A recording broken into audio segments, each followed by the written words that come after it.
That spark of innovation, it's just waiting for the perfect combination of tools and talent to bring it to life.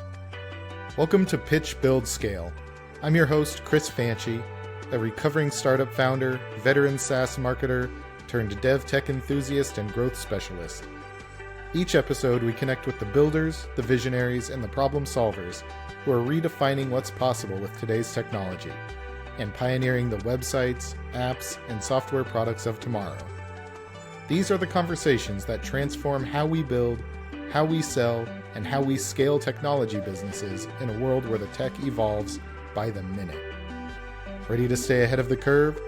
This is Pitch, Build, Scale.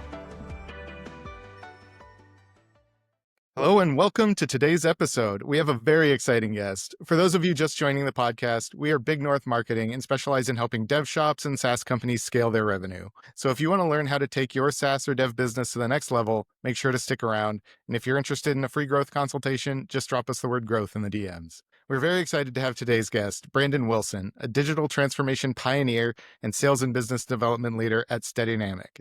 Brandon brings a powerful perspective on how AI is transforming software development, not just on the build side, but at the ideation and collaboration level as well. Brandon, welcome to the show. Thanks for having me, Chris. So let's get started with your background. How did your journey in tech and digital transformation begin? So it started about getting close to about 30 years ago. I worked for a telecom equipment manufacturing company, and a couple relevant points. I was originally employee number 4. Eventually got to be the number 2, and we grew to 1,600 people at peak. And the reason that's relevant is I got a chance, because I was one of the very early employees, I got a chance to learn a lot about business, all different facets of the company, different, departments, different roles, responsibilities, and equally as important is just the scaling, going from 4 to 1,600 people. We were north of $100 million company. And that just gave me a lot of really great perspective, both how to assess areas of opportunity, always was focused on opportunity mining. Sometimes that was independent, looking for ways to improve something, but obviously largely is also when a problem was pointed out, or when something wasn't going right in order to fix it. But the company, as I said, we were in telecom and got a first taste of kind of when software got introduced into the telecom space in IoT. And so I was a part of a group that designed and spec'd out and worked with clients to implement the first smart home system, which was at the time very rudimentary versus what we're using today. But it really taught me a lot about just how powerful software was and how ultimately it was, even at the time, was already probably there, but just in terms of how inseparable software was, not just from our daily life and even our workplace, but how inseparable it was of solving problems. So what I mean is, any modern business problem, I don't see how you can't think about technology, at least think about it. Maybe you don't make the choice, but how you can't think about software now as a part of the solution. Unfortunately, I think, still a lot of our clients, and maybe that's just based on their own experience and expertise, that still seems like an abstract or foreign idea. And so I guess the amalgamation of my experience inside a company that was tasked with solving problems, and then my appreciation for this, kind of software solves everything mentality gave me the chops to kind of, I think ultimately co-found with my two other co-founders Steadynamic. And so now we do that for clients instead of for ourselves, so to speak, meaning, I was doing it before internally. Now we do it for other people. So what is your process at Steadynamic? What sets you guys apart from other agencies or companies that are working in the software space right now? This is a kind of a funny question, because I think every dev agency actually believes that they're full of their own secret sauce. And don't get me wrong, it's possible that everybody's got their own kind of ways of doing things that kind of define them as a company. But in large part, we actually all follow a lot of the same process. And so I tend to think about it being more simple. And I frankly think the simplicity of it is part of our advantage, but also how we navigate with our clients, from introduction to discovery and then on to ultimately developing something, is very focused on diagnostics. Keeping it simple, diagnostics. What is your pain points? Who are your users? What problem are you trying to solve? How do you envision the solution looking, and helping facilitate that journey? Because I think once you've, let's say in an ideal world, you You arrive at a PRD and you've got a roadmap and you've got a plan. The execution of that typically only ever fails if there's poor communication. That's usually not the technology, not the engineering, but poor communication. But if you don't start a project with the right PRD, understanding of the solution, alignment with all the stakeholders, and an appreciation for, even anticipation for where things could go wrong, and try to not allow that by paying attention to the signals, then, like they say, bad inputs, bad outputs. So I think what separates us is really the front end, which I'll call the consultancy side of designing solutions that are really going to solve not only the pain points of the clients, but also be easier in the process of going through the discovery to SDLC, so that we're accounting for the fact that a lot of our clients don't have experience and expertise building software. And that in and of itself can be actually problematic, and just from an alignment standpoint. What are the kind of clients that you're working with? Are there any particular industries or client size, customer size, business sizes that you guys specialize in? So I don't know that we have a core specialization. What we've been doing mostly over the better part of the last couple of years, and probably most agencies have been dealing with this, is looking for areas of opportunity with AI and automation. And so a great deal of our work right now is what I'll just call core business process operating systems, right? So rethinking workflows, and those could be categorized in maybe like CRM or ERP, different functionality. But I think there's a really neat opportunity out there right now, which is a lot of the clients we speak with are rethinking their relationship with their SaaS platforms. And since there are new features and, let's say, efficiencies and enhancements that AI and automation present that are now becoming, let's say, more widely at least known or appreciated, if your SaaS platform isn't currently doing enough in that space, not introducing those features, then it begs the question, should I maybe think about this myself? And if I'm thinking about this myself, should I rethink the entire system? Don't get me wrong, there's nothing wrong with SaaS. There plenty of people obviously use it, but the reality is SaaS is good enough for the most amount of people, which is another way of saying no one actually gets what they exactly need. They get a version that's most applicable to, whatever it is, type of business or process they're trying to facilitate. But that also is now true of AI. So the features that are being delivered on top of those SaaS platforms have the same problem. So it may be that they're good, maybe not great. And so most of the clients we're dealing with right now, we're seeing a lot of what I'll call industries that are kind of late adopters. So like trades, construction, and it's where they've arrived at this conclusion somewhat on their own, maybe with a little help and nudge from me, but that it's at least worth exploring whether you can create a system that does exactly what you need it to do, coupled with the AI and automation that make it more efficient or enrich it in ways that give you, not just from the perspective of saving, but making you more competitive in a marketplace that is getting increasingly more technology focused, and where competition is fierce in any industry, really. How is working with companies like that aren't necessarily as tech savvy? And obviously the technology landscape is changing rapidly. If they're used to using out of the box solutions, which it sounds like that's kind of the issue, is that they're taking these SaaS products off the shelf, and there's only certain ways you can customize it without getting really, really into the weeds, right? Yeah.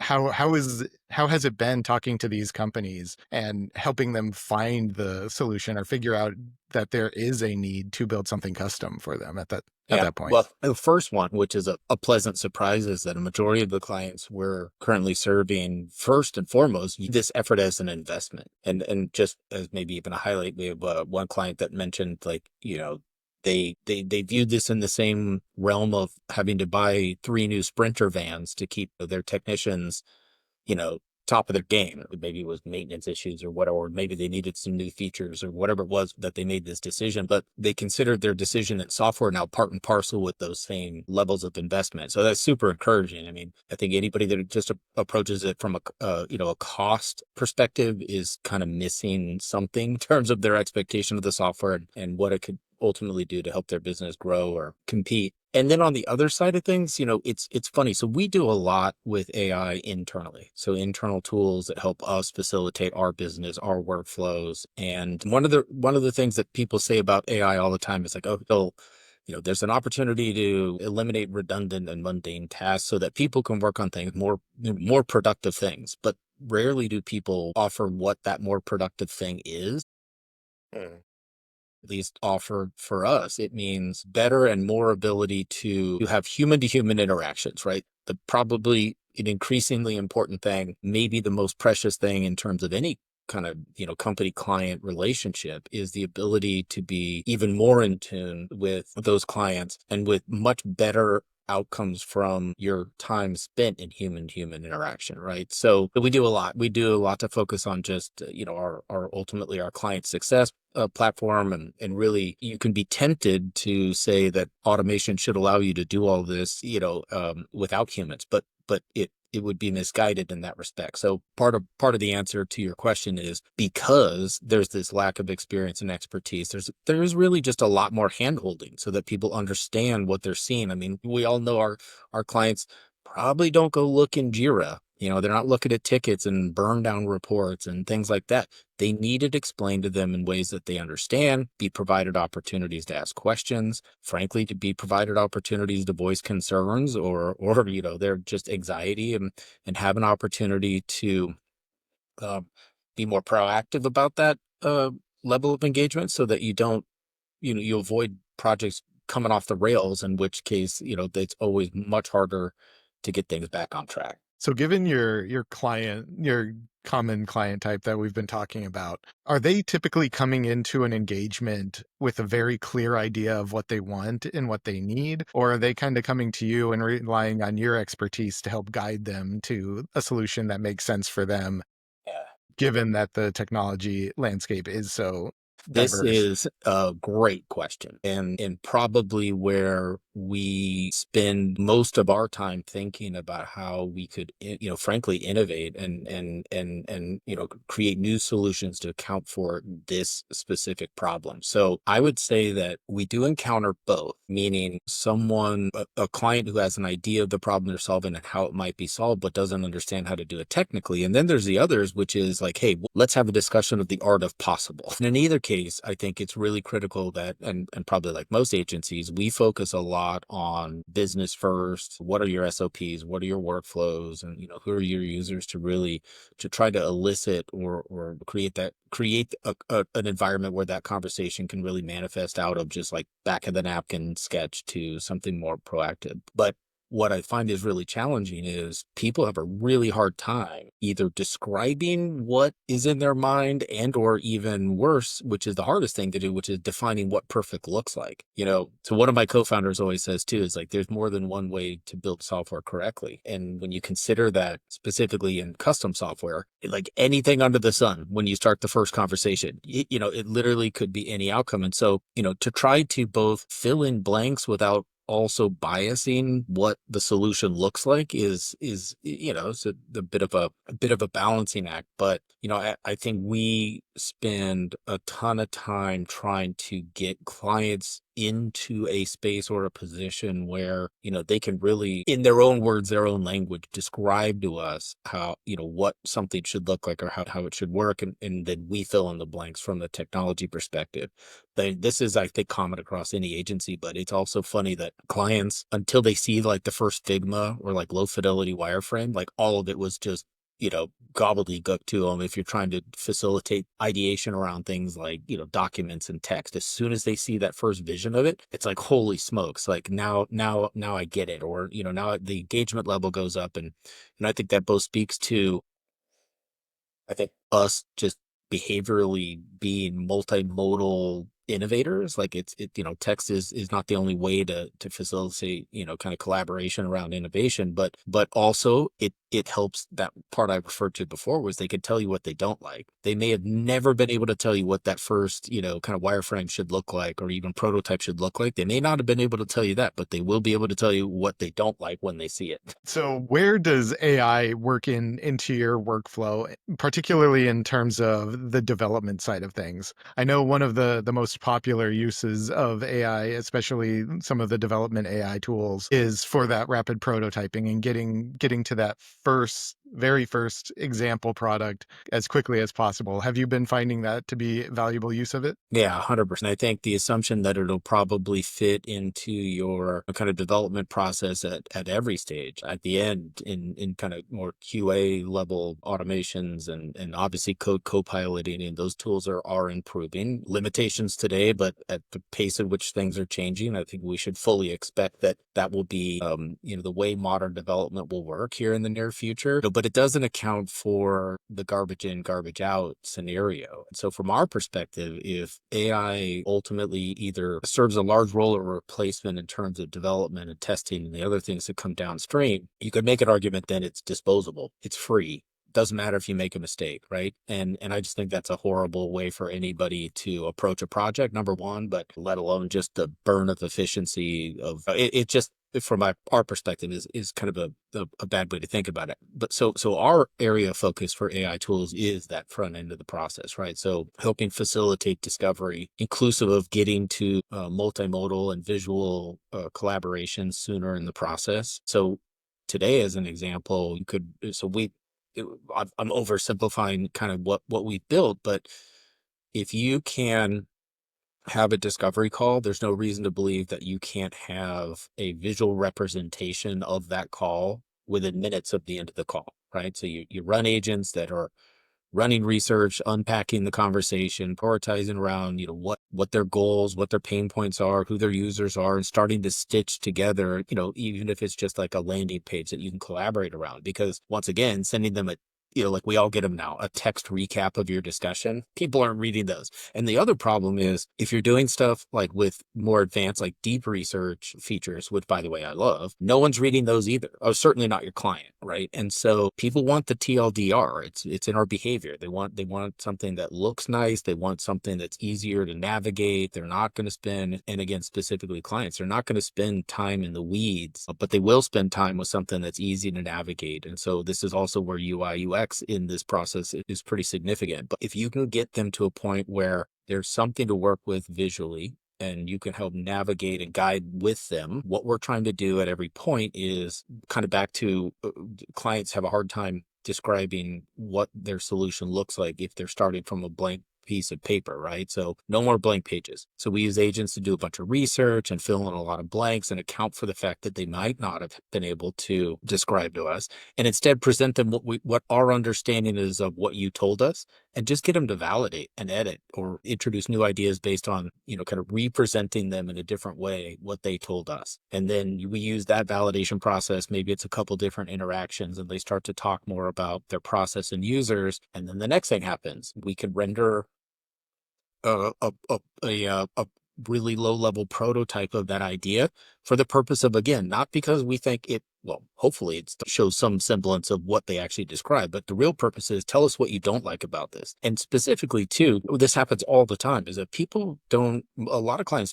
have not taken the time to document their processes. They don't have SOPs, they don't have workflows, they don't have diagrams. So when we ask for those things that they don't have them, what other way is there to elicit a conversation about, what comes next in a process? Well, if you have a prototype, they can tell you this doesn't happen there, or no, they would never make this choice, or no, they should do this instead. And so we use this sequence of human interaction for the purpose of either predicting and projecting our understanding of what they're doing, what problem they're trying to solve and what that solution looks like, and turning the conversation more into validation. Tell us what you don't like and tell us how it should be, than asking for. So I've said a lot to people recently, stop asking for answers to questions people don't understand. And this helps us circumvent that challenge. And really, ideally, the goal is twofold. You speed up the entire process. You can think of this as somewhat of a deconstructed workshop, so to speak, right? I met someone recently. They said, how many workshops do you guys do a year? They said as few as possible. I mean, let's face it. No one likes workshops. They're not pleasant experiences, but not because of, ultimately the results can be very valuable and beneficial, but the process itself, getting a bunch of people in a room for lots of hours and expecting good things to come of that, it's a challenge. So it's both a kind of an art and a science. So what we're trying to do is break it into smaller chunks and deconstruct the workshop process, which in doing so means when we get to an actual workshop, we spend time on what we have concluded through our process as the priorities, the problems, or gaps in our understanding. So we're not asking people to start like from with a blank piece of page. We're already projecting to them what our understanding is. And we're just focused on the things like the priorities around UBP, right? If there's something really unique about what they're doing, we'll spend a ton of time on that.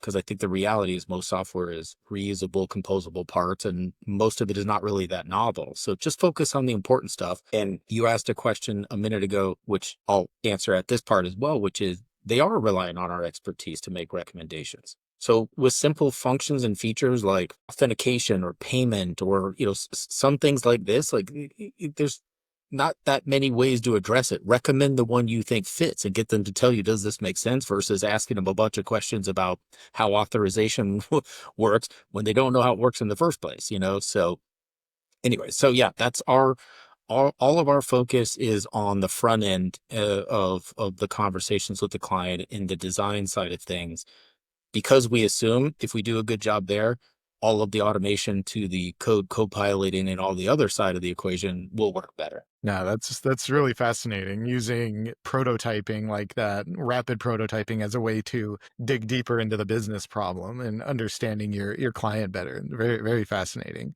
How has that speed of delivery in the early stage impacted client expectations for the speed of the process in general? Does it make them expect things to be a lot faster than they maybe used to be or really Yeah, should be? that's a really great question. No one's asked me that, and it's a great question. So I'll punt a little bit. I will answer it, but I'll punt a little bit in terms of the first reaction is usually if your client has little experience with software, and I hate to say it at this point, there's a lot of horror stories about engagements that went wrong for a variety of reasons. Not always the fault of the agency. Sometimes the fault or blame lies with the client, but bad experiences I think have led most people to be somewhat cautious and skeptical. And the best way, in my opinion, to overcome that is to demonstrate a deep understanding of your client and empathy related to the problem they're solving. And so when we present stuff like this, that I'm talking about, this more visual and a different way of doing it, it allows them to conclude these people understand me, or hopefully if everything's working. But I mean, to get that skepticism and cautiousness off the table, because that can always stand in the way of, I think, both the engagement moving forward, but ultimately just the engagement being more productive, meaning there's more honesty and transparency, which is helpful. The context of when we're designing things. We have people ask us all the time, are you using code copilots? And is it going to materially reduce our cost to build this software? And typically, of course, we're using tools, but at the same time, we were always using tools. I mean, so, notwithstanding any potential like IP concerns, you are reusing how to build software in ways. And if you're not, you're going to, Stack Overflow to look for examples of how other people solve things. I mean, all I consider this to be is just the next logical step, meaning kind of co-piloting of solutions, and where they can be useful, we use them, and we're pretty transparent with our clients about that. Might not be uncommon. We obviously use complexity ratings when we put together features, and if something's really novel and kind of proper R&D, we're not using code copilots for that. That's going to be sorted by humans who have got a lot of experience and expertise, and kind of architects and senior level guys that are really good at solving new and novel approaches. If it's a one, meaning the least complex, can do it in our sleep, it's because, and if we can do it in our sleep, then the copilots can probably do it in their sleep too. So I think the expectation is probably also not just set by us. There's too many people out there right now, the market expectation based on stuff you see on LinkedIn and announcements from major CTOs of major technology companies talking about this, that the market expectation is set. So the worst thing you can do is kind of hold on to the old way of doing things. It's time to embrace it and just be transparent. We use it where we think it can be productive, and we don't where we think it's going to cause more problems or remediation where, if we introduce it. What have you seen from the non-tech centric crowd, the people that aren't working in it daily, in terms of their comfort level with AI and your use of it? Are there concerns? Are there things that they're worried about? Are they excited about it? What are you seeing? I think it's probably all of the above. Notwithstanding, I mean, everybody's rightful concerns around things like privacy and data protection, stuff like that. I always like to tell our clients that whether it was anticipated or your voices are being heard, I can promise you that the size and investment in things like OpenAI and Google's Gemini and some of these, they're going to solve these problems. Like, if they're not going to allow the investment to fail because you won't use it because there's no way of securing it. Like, they have trillions of dollars on the line. So the point being is, in most cases, the concerns are either overstated or frankly, possibly already, fixed. And so people are kind of holding on a little bit to not invalid, but maybe concerns that are actually not real concerns. But I think what's interesting is I don't know if, so we have people who are certainly excited about it. And I think because they've invested the time to learn it, I think it's where they are on the trajectory of learning and preparedness. And the ones that have spent the time to do some of their own homework and R&D and look for use cases and examples and start to, get back to that, the seeing what's possible, are the ones that are excited. But there's a growing number of clients who are also just resigned to the fact that this thing's here to stay. Like, we can't avoid it. I'd say that they're super excited about it, but back to market expectation, we actually had one client tell us that when they interview candidates for positions in their company, the candidates are actually now asking the company what they're doing about AI and automation for the purpose of not being asked to do, these mundane, repetitive tasks. Are you investing? And it's really probably comes from two places. One, as a somewhat litmus test to, the proactiveness and level of innovation and creativity of a prospective employer, but also a lot of people entering the workforce come from the digital first generation. It's not an exception, it's the rule. So I think market expectation is driving that. We've had clients whose clients are also asking, what are you guys doing about AI? And so again, I don't know that necessarily drives excitement, but it does compel people to act. And so I think most companies we talk to have just, either prepared themselves that it's time to start investing for a variety of reasons. But the ones we obviously like, I don't know that we like to work with them best as much, but the ones where it is certainly more exciting, maybe more enjoyable, are the ones that see this as something that just took the lid off of all of their constraints and open possibilities that were not available to them before, to grow and compete and frankly generate more, and better outcomes than they are in the position they're at. So yeah, it's kind of all of the above. Yeah, no, that makes a lot of sense. And your example about employees coming in, I mean, that makes total sense too. Like, no one wants to enter a workplace that is using antiquated methodologies when they know that there's better solutions available out there. And I'm sure that's kind of the same mentality that some of your prospects or clients have coming into your engagement. Is we want to be sure that the person that's building our technology is up to date with the most up-to-date technologies and is going to build us something that's close to that bleeding edge. It's a great point. We actually, I mean, it's not intended, but some of the best client engagements that we have, certainly from a discovery and trying to sort out exactly what they're looking for, some of the best conversations have been when we've shown them what we do internally. And they get that, eat your own dog food, seeing is believing. And if all things were comparable, or excuse me, if all things were equal, but when you're comparing who your service provider might be, it's kind of a natural, like, especially if you're looking for AI and automation solutions, kind of a natural leaning toward the one that's actually practicing it for themselves. And we do so because I think we have some good ideas about how it can be useful for development agencies. And some of those ideas have actually come from independent learning, but whether it's the idea that gets you to the learning or the learning that gets you to the idea. I mean, we spend a ton of time in that world of learning how these things apply, and they just kind of naturally teach you how they might work for others if you're using them for yourself. Yeah, that makes total sense. So I'm going to ask you to put on your crystal ball here and tell me, where do you see technology moving in the next 12 to 24 months? And how do you see that impacting your company? And what are your goals for Steadynamic in that future, given the way things are going? Yeah. So is my kind of smart response to where we're going in the future is typically, I'm only confident of one thing: it'll be different than it is today. um, And only because things are accelerating and expanding at the same time. It's challenging even for us companies that do this for a living to stay up to date.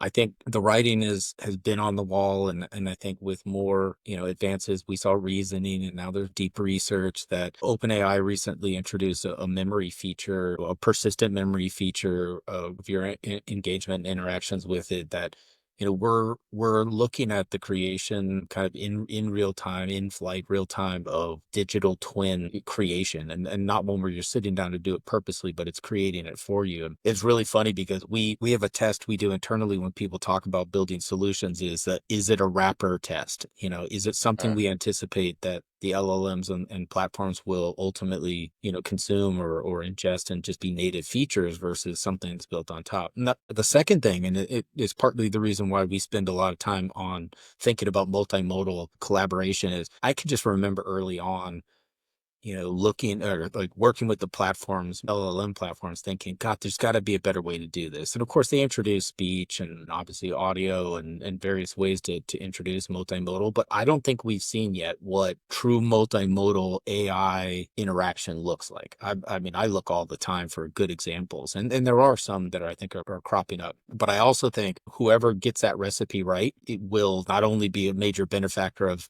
having pioneered it, but also it'll unlock, I think, people's ability to harness more from the AI, both personally and professionally. And you couple those two things together with a digital twin kind of experience, and I think we're starting to really cook with gas. It turns out how AI becomes just a fixture in kind of literally everything we do, both personally and professionally. So when that happens, for all I know, every time we think of a good idea, literally the next day someone introduces the idea. So for all I know, it could happen tomorrow. How it impacts us, another great question. So, I would be avoiding the inevitable to say that, it's not going to impact anybody. The priority goes up on consultancy side of things and deprioritize on the coding side of things. I think that writing's on the wall and an eventuality, not a possibility. What we are really trying to do is, and you asked even earlier related to clients, is convert people who may not necessarily have a technology background, but have a level of expertise in solving problems that may be specific to an industry or like a skill kind of certification area or some unique skill set that they no longer are constrained by their technology and technical limitations. So basically, if they're not experienced with technology and software, but they are experienced at solving problems and have some kind of core experience and expertise, is to build these type of platforms, including the one we're working on, that helps account for the fact that they miss that skill and and and basically we don't want to give the illusion that they're technology experts. We want them to stay focused on the expertise that they have, but fill in the blanks on the technology so that it's no longer a limiting factor. To that end, even with entrepreneurs, founders of startups, being able to say no longer for too long. You look at everybody that has successful startup programs, like the Y Combinators of the world and stuff. And historically, there's been a lot of priority around them being technical to start and get into those programs, knowing how to solve those problems from a technical point of view. And I think that's going to change dramatically. And I think we're going to unlock innovation at scale, which is going to have just a profound and tremendous effect on humanity. I mean, if you no longer had to worry about your lack of coding experience, but you could still build things and solve problems, I think we unlock a next level global phenomenon at some point of the ability for innovation to happen at scale, which is exciting. How far away do you think that is? I'm not sure that, we're probably more than a couple of years away of that being a possibility. The trick is getting more people to learn and use the systems. I think there's still an education gap. I still meet people, and it shocks me. I still meet people to this day that have never used ChatGPT or one of the LLMs. Yeah. So I think, but part of the problem of using some of those systems is based on the requirement to have at least some technical understanding of what, because we used to put all this prioritization around, well, you have your prompting. It became like prompt engineers became a thing. And there were honestly at this point, to some degree, using research and reasoning, you frankly might be at a disadvantage if you knew how to like properly prompt something, as opposed to using the systems to allow you to sort out by reverse engineering. Here's the outcome I want. Help me figure out the workflow. And then now I understand where all the sequences or dependencies are within the workflow that now help me write the prompt that gets me to navigate this in the most efficient way. But again, you still have to understand that you still have to have some understanding of how that would work in order to be able to use it in that way. But in the future, when you're able just to say, here's what I want to do, and it just does it for you, but that goes away. So yeah, I mean, I think we're dangerously close. I mean, I'm not sure how much you've been using deep research, and notwithstanding, it's not always accurate, and you've got to be a fact checker, and you probably need to have some of that expertise, actual expertise for whatever the context is of how you're using it. But I mean, it's tremendous. So I think we're close. I think we're close, but getting people to adopt it. So having the technology is different than getting people to obviously use it and adopt it. So I think that the trick will be in adoption, but that shouldn't be a terrible challenge either. Everything we always stress tested before in terms of would people actually use the internet? Would people actually use apps? I mean, all these things now, you wouldn't even ask that question now if you looked historically backwards, right? Yeah, absolutely. And you make a great point. It seems like just yesterday is probably a year ago now or more, but that prompting and prompt engineering was such a big thing, and now it's never mentioned anymore.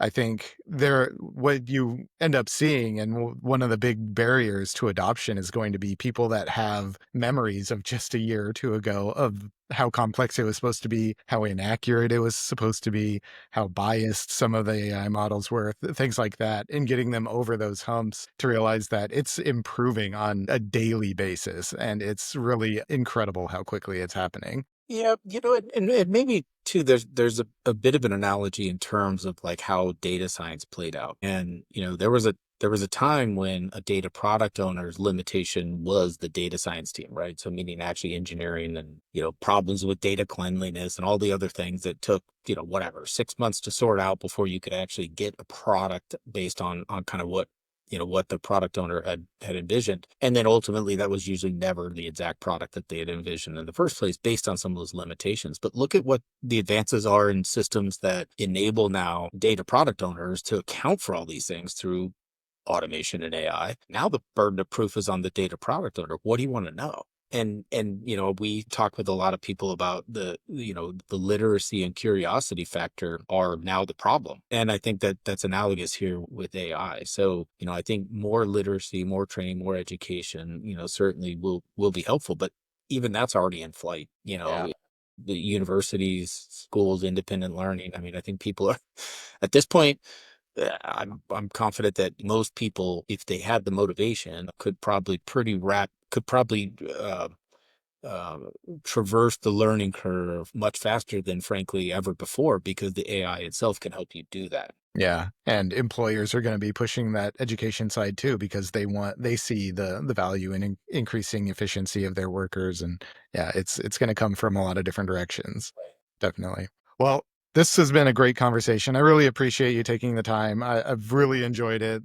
A lot of great information, great conversation. So thanks a lot for joining me, Brandon. So can you tell everyone where they can find you? Yeah, of course. Well, first, Chris, thanks for having me. Enjoyed it as well. So our company is Steadynamic. It's a portmanteau. So it's STEADYNAMIC.com. The platform we were referring to, we call it Ready to Go. We consider it an enabler and always ready to go to the next step. So we've called it Ready to Go, and we're actually building that. We're actually using it internally at the moment. That'll actually be released here, at least the MVP, in a few months. So anybody's interested, stay tuned. Or if you're interested in learning more, I'm happy to share, kind of what we're doing, what we're building, and why we're building it. But yeah, it's been a real pleasure. Thank you for having me. Thanks a lot. And to everyone listening, please be sure to subscribe, leave us a review, and as always, keep pitching, keep building, and keep scaling.